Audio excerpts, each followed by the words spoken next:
Ghislaine Maxwell spoke at her sentencing hearing with some of her victims sitting right there in the room. She told the judge and the victims what the greatest regret of her life is. And it wasn't molesting kids. She said, "It is the greatest regret of my life that I ever met Jeffrey Epstein."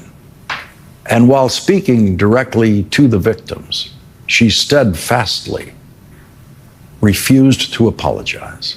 She just said, "To you, all the victims, those who came in court and to those outside, I am sorry for the pain that you experienced. Not sorry for the pain I caused you, not sorry for what I did, not sorry for what I did to you, sorry for the pain that you experienced." And you know she's lying. Does Todd Blanche believe that? Is Todd Blanche going to tell Donald Trump Ghislaine Maxwell is sorry for the pain those children experienced? Donald Trump won't even have to issue a statement when he releases Ghislaine Maxwell from prison at the end of his presidency. He can just do it. He won't have to justify it. He won't have to make anything up. He doesn't need anything from Todd Blanche to do that. One of the victims who spoke at the sentencing hearing said, "I was assaulted, raped, and trafficked countless times in New York and Florida during a 3-year period. Things happened that were so traumatizing that to this day I am unable to speak about them. I don't even have the vocabulary to describe them. In the most literal sense of the word, Epstein and Maxwell terrified me. They told me that if I told anyone, no one would believe me, and if they did, they would kill me and the people closest to me. I believed them. I was once bright, fun, outgoing, and kind. I loved life, and people genuinely enjoyed being around me. After meeting Jeffrey Epstein and Ghislaine Maxwell, it felt like someone shut off the lights to my soul." Another victim told the court, "Maxwell is today the same woman I met almost 20 years ago, incapable of compassion and human common decency. Because of her wealth, her social status, and connections, she believes herself beyond reproach and above the law." That victim now lives in a country where Donald Trump decides who is above the law.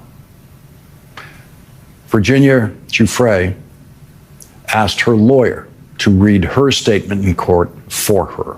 The lawyer said, "This statement I am reading on behalf of my client, Virginia Giuffre, is written to Ghislaine Maxwell. Ghislaine, 22 years ago in the summer of 2000, you spotted me at Mar-a-Lago in Florida, and you made a choice. You chose to follow me and procure me for Epstein. Just hours later, you and he abused me together for the first time. Together, you damaged me physically, mentally, sexually, and emotionally. Together, you did unthinkable things that still have a corrosive impact on me to this day. I want to be clear about one thing. Without question, Jeffrey Epstein was a terrible pedophile, but I never would have met Jeffrey Epstein if not for you. For me, and for so many others, you opened the door to hell, and then, Ghislaine, like a wolf in sheep's clothing, you used your femininity to betray us, and you led us all through it. When you did that, you changed the course of our lives forever. You joked that you were like a new mother to us. As a woman, I think you understood the damage that you were causing, the price you were making us victims pay. You could have put an end to the rapes, the molestation, the sickening manipulation that you arranged, witnessed, and even partook in. You could have called the authorities and reported that you were part of something awful.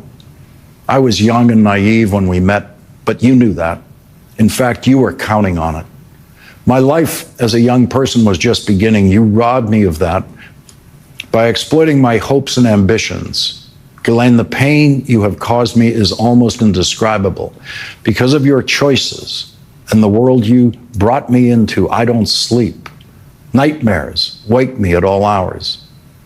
In those dreams, I relive the awful things that you and others did to me and the things that you forced me to do. Those memories will never go away. I have trouble meeting new people without questioning if somehow they're going to hurt me too. There is not a day that doesn't go by that I don't ask why. Why did you enjoy hurting us so much?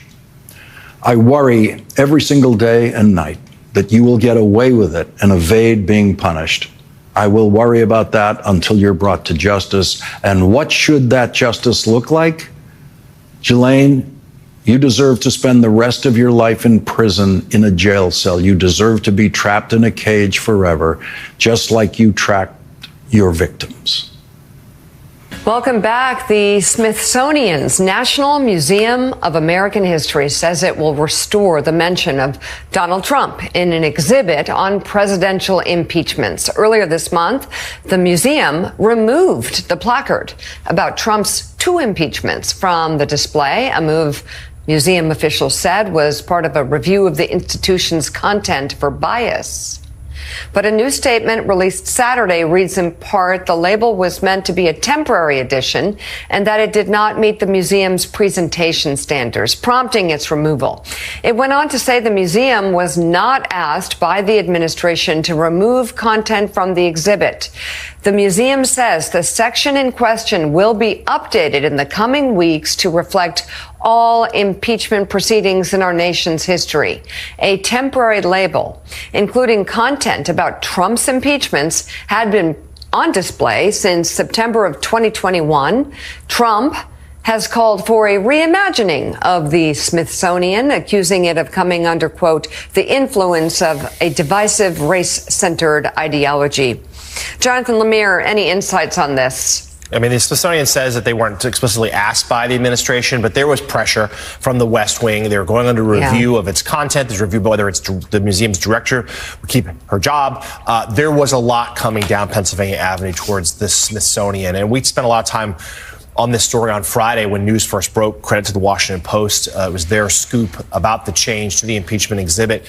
Very dangerous, rewriting history.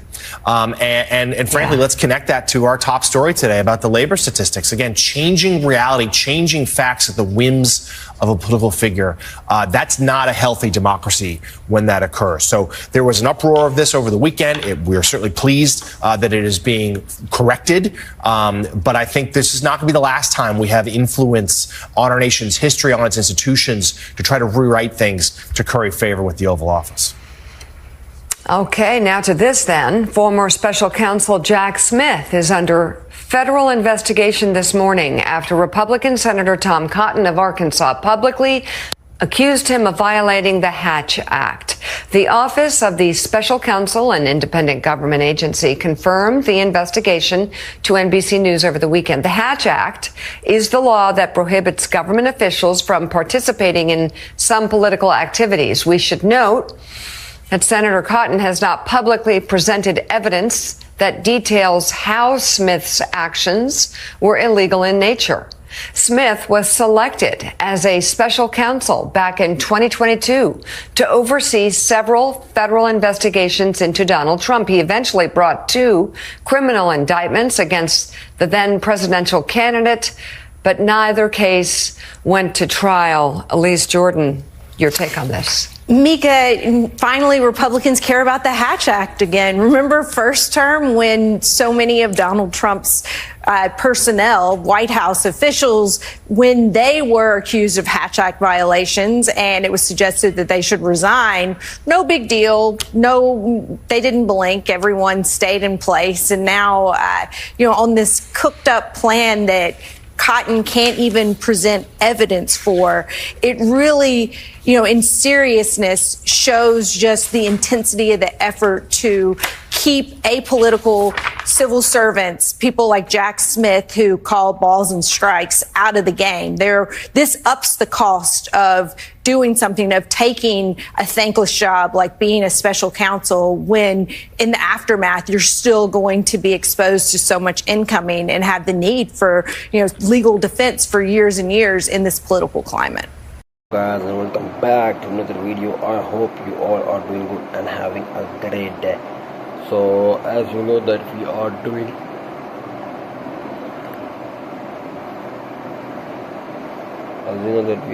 the news videos on this channel, so for that purpose let's find a good news title for today news. Okay.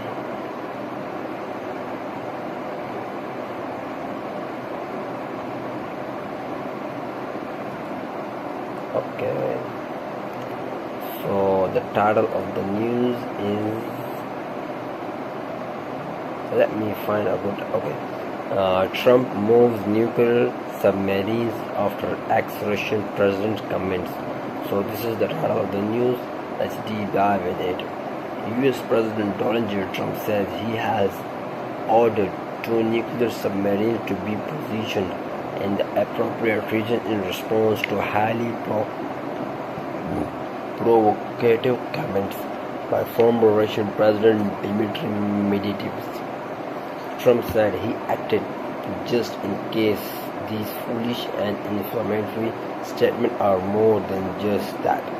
Words are very important and can often lead to unintended consequences. I hope this will not be one of those instances. He did not say where the 2 submarines were being deployed, in keeping with US military protocol.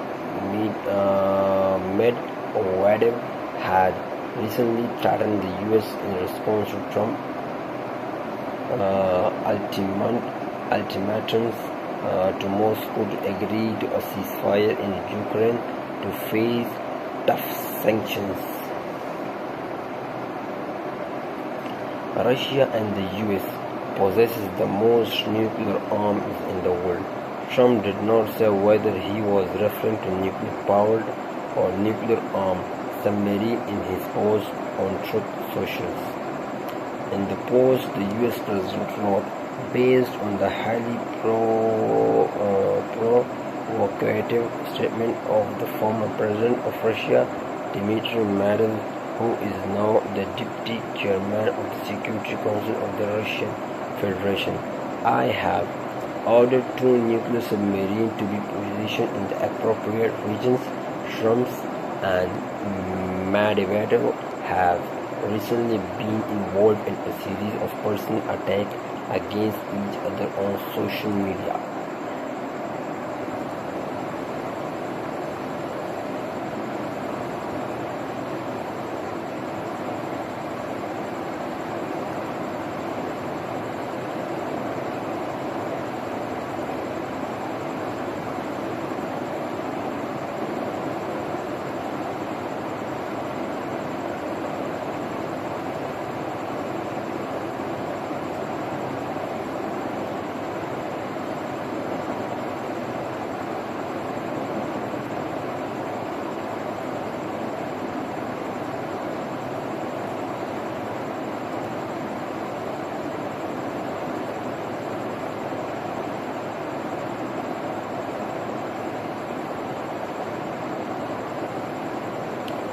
Okay.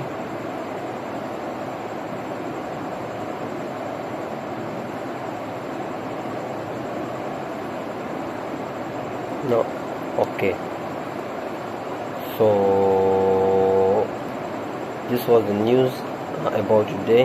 Okay. Friday wasn't the first time Trump responded to Medvedev's comments. On Thursday, he described Medvedev as the failed former president of Russia who think he will president. So this was the news about today. I hope you people loved it and get information. We'll try to meet in next video. Good luck for today.